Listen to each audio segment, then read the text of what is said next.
Diansyah resmi ditahan sebagai tersangka atas kasus dugaan TPPU, sekaligus menganggap proses ini sebagai bentuk kriminalisasi. Sementara itu, teka-teki kepemilikan 74 kg emas dan uang ratusan miliar rupiah di dalam rumahnya belum juga terjawab.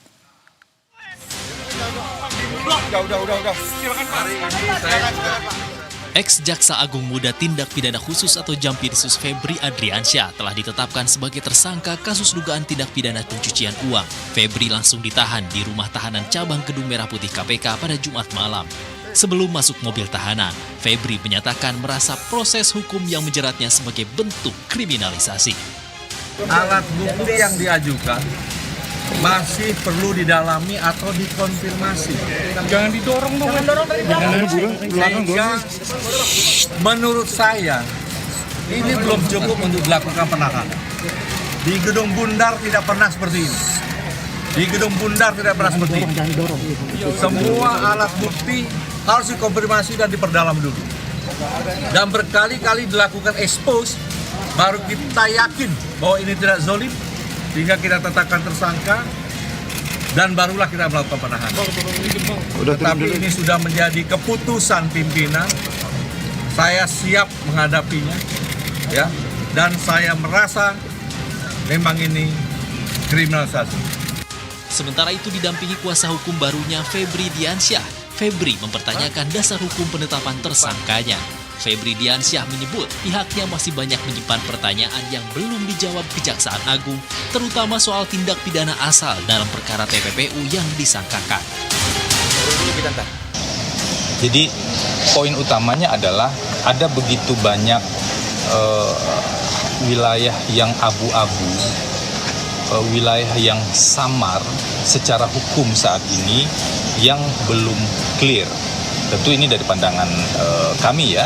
Nah, wilayah yang samar-samar dan wilayah yang abu-abu inilah yang seharusnya bisa diklirkan dengan bukti-bukti yang ada. Itu kewenangan dari penyidik di Kejaksaan Agung.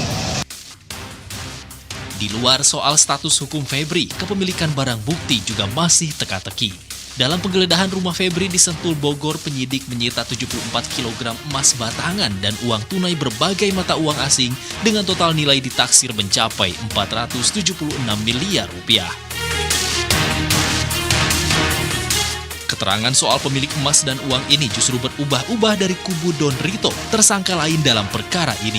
Pertengahan Juli, kuasa hukum Don Rito, Handika Honggowongso, sempat menyatakan emas dan uang tersebut milik kliennya, digunakan untuk operasional Yayasan Dakwah dan Pendidikan Islam. Tahun 2024, Pak Idon meminta izin membangun brankas. Fungsinya buat apa? Untuk menaruh barang-barang berharga. Karena di situ nanti banyak aktivitas operasional yayasan. Nah, sekarang dikaitkan dengan temuan penggeledahan. Ada 74 kg emas, 12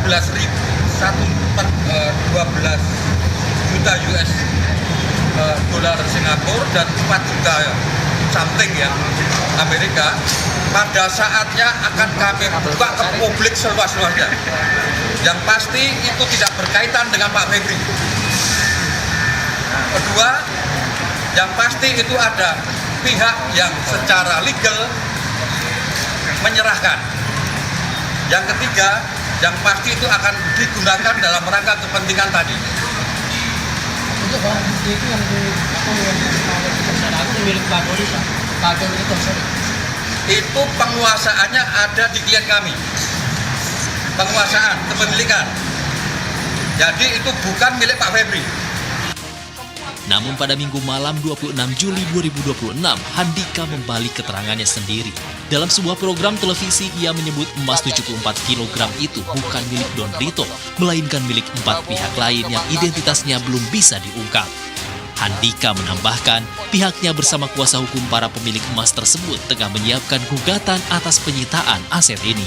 Hingga kini, Kejaksaan Agung belum menjelaskan siapa pemilik sah emas dan uang ratusan miliar rupiah tersebut. Sementara Febri Adriansyah dan Don Rito tetap berstatus tersangka dan proses penyidikan masih terus berlangsung. Tim Liputan Berita 1, Jakarta. Kita akan langsung saja membahas terkait dengan teka-teki siapa pemilik emas 74 kg dan juga temuan uang dengan jumlah fantastis tersebut bersama dengan sejumlah narasumber, diantaranya ada Darmawan Subakti, anggota tim advokat Febri Adriansyah, dan Boyamin Saiman, Koordinator Masyarakat Anti Korupsi Indonesia atau MAKI. Halo, selamat malam Bapak-Bapak, apa kabar? Malam, saudara. Baik. Baik. Malam, Bang Nyawain. Terima kasih telah meluangkan waktu di Berita Satu Utama. Mungkin saya ingin ke Mas Darmawan dulu deh. Mas Darmawan, jika memang ternyata temuan emas 74 kg dan juga uang dengan jumlah fantastis tersebut memang bukan milik Febri Adriansyah atau klien Anda, apakah tim kuasa hukum berani membuka terkait dengan kepemilikan yang sah, buktinya, asal-usul temuan dengan angka fantastis tersebut? Dan Pak Darmawan. Ya, terima kasih ya. Jadi pertama, tentu masih banyak peristiwa atau hal-hal yang samar dan abu-abu dalam hal ini. Nah, tugas hukumlah untuk memperjelas itu.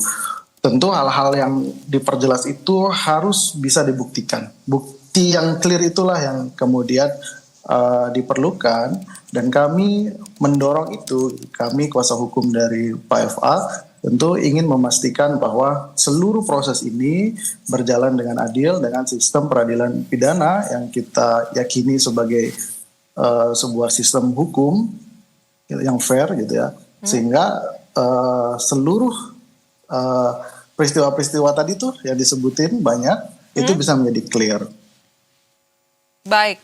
Nah, kalau begitu Bang Boyamin, ini kan bantahan sudah disampaikan, tetapi menurut Anda, jika kasus ini agar tidak berputar-putar di situ saja, bagaimana pembuktian yang seutuhnya? Apakah cukup dengan bantahan saja, atau justru menurut Anda apa yang harus dilakukan oleh kuasa hukum juga?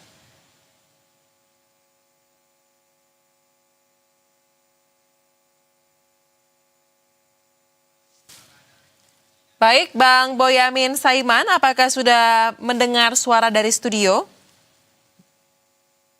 Kok putus-putus?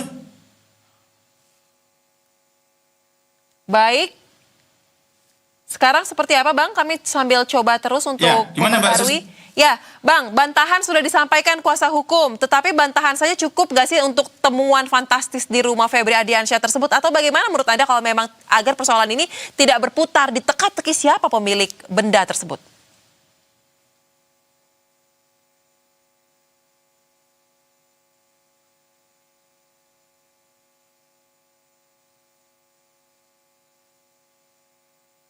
Baik, Bang Boyamin, bagaimana? Apakah masih tersambung dengan kami?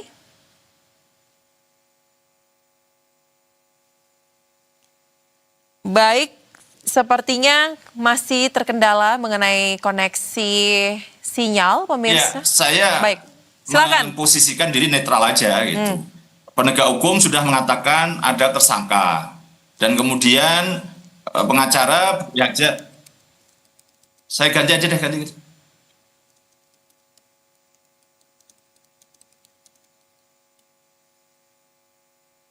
Baik, sepertinya sambil kita tunggu perbaikan komunikasi dan juga koneksi dengan Boyamin Saiman, kita tanyakan kembali kepada Mas Darmawan. Jadi Mas Darmawan, sebenarnya sampai dengan saat ini apakah sepanjang pengetahuan Anda untuk pemilik yang akan dibuktikan dari jumlah aset yang fantastis tersebut, ada satu pihak saja atau terdiri dari berapa pihak sebenarnya?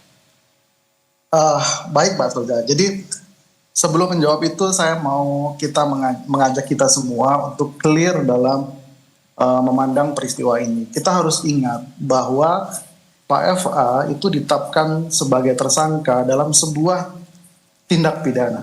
Artinya, konsekuensi dari ini adalah ada orang yang akan dihukum atas penetapan tersebut. Apakah dia bersalah atau tidak bersalah itu nanti. Prosesnya masih sangat panjang. Nah, oleh karena itu, kita harus benar-benar clear memilah mana peristiwa, mana fakta, mana peristiwa hukum, mana fakta hukum. Sehingga seluruh tahapan yang kita jalani ini bermuara pada satu fakta hukum yang clear, yang bisa menunjuk dengan jelas apa sih peristiwa hukumnya. Gitu. Jadi tentu dalam simpang siur, dalam situasi yang banyak area abu-abu, kita harus sangat jelas. Kita tidak boleh berasumsi, kita tidak boleh banyak menggunakan praduga-praduga. Semua kami tim advokat memberikan pandangan bahwa kita harus benar-benar berdasarkan bukti gitu. Jadi tidak kemudian seseorang ditetapkan sebagai tersangka nih atas dasar bukti yang kurang jelas. Baik. Nah itu. Baik, sekarang ke Bang Boyamin lagi. Bang Boyamin, apakah saat ini sudah lebih baik koneksi kita?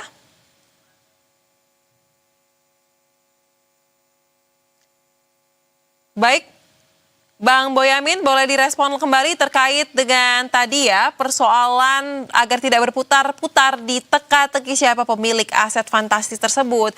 Bagaimana menurut Anda sebaiknya pembuktiannya bisa dilakukan? Dan sambil pohon dipastikan audio telah terbuka, Bang.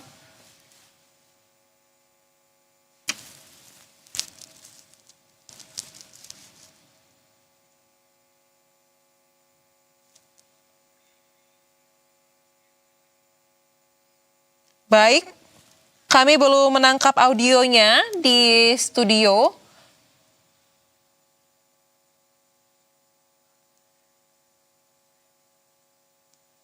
Baik, sepertinya masih ada kendala komunikasi yang belum terselesaikan pemirsa. Kita akan coba perbaiki.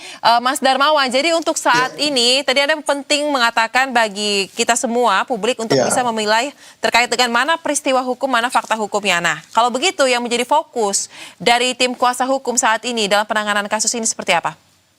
Jadi begini Mbak Soza, ini juga menjadi pelajaran bagi kita semua. Peristiwa ini menjadi suatu titik yang harus kita perhatikan karena kita menganut due process of law, kita menganut equality before the law. Jadi kita ini kan menyepakati bahwa agar seseorang tidak dihukum semena-mena, dia harus melalui proses hukum. Agar seseorang yang memiliki kekuatan super besar tidak menghukum orang semena-mena, kita harus memiliki hukum. Nah, kita bersepakat atas itu. Kenapa? Karena kalau kita tidak punya hukum, maka seseorang bisa dihakimi, seseorang bisa dihukum dengan semena-mena. Hari ini mungkin orang lain, tapi bulan depannya lagi bisa jadi saudara kita. Sehingga sangat dibutuhkan due process of law itu, equality before the law itu, seluruh tahapan dijalankan dengan tertib dan benar.